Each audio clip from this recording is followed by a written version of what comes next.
Hello mga ka-learner, ngayon ituturo ko sa inyo kung paano ako manood ng movie sa YouTube. So ito yung technique ko, ito yung ginagawa ko talaga. So, marami namang pwedeng una, pwede kang mag-search ng movie.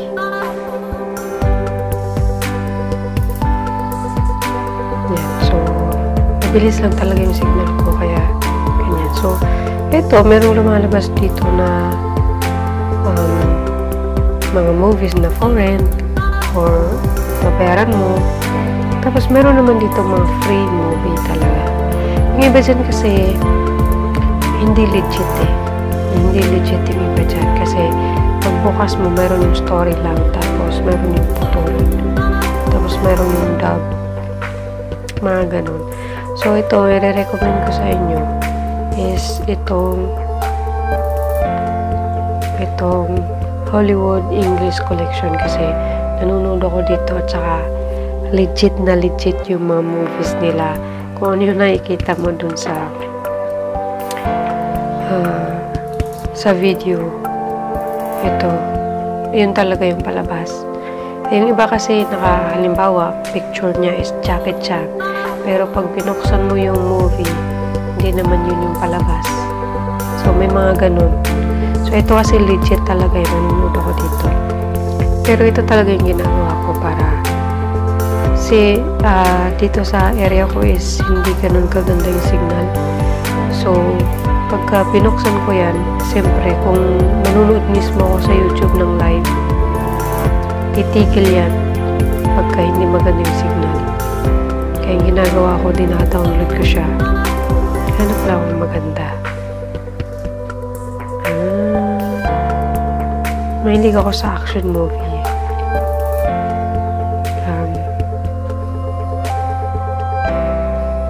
Yung horror naman kasi, maganda din siya kaso lang napapanaginipan ko eh. Kaya iwas ako doon. Iwas ako sa mga horror movies. Ito na lang. Matagal na palabas na tong mga iba dyan eh.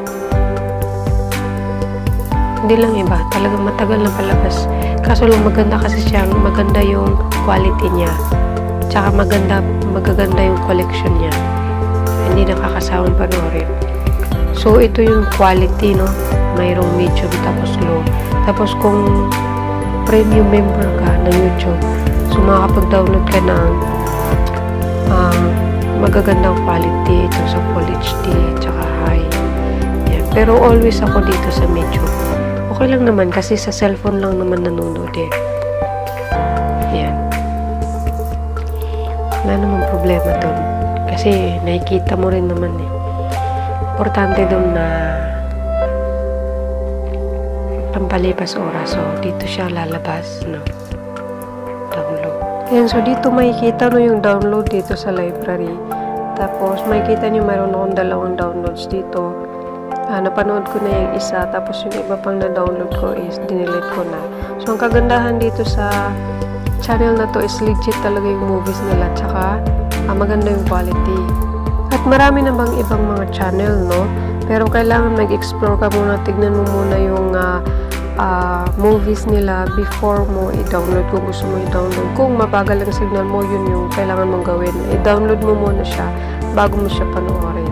Kasi yun yung ginagawa ko. Kasi pagka nanonood ka ng live at biglang humina yung signal mo, naglo-loading kasi siya eh. So, mabibiting ka sa panonood. So, maganda na na-download mo siya para tuloy-tuloy yung panonood mo.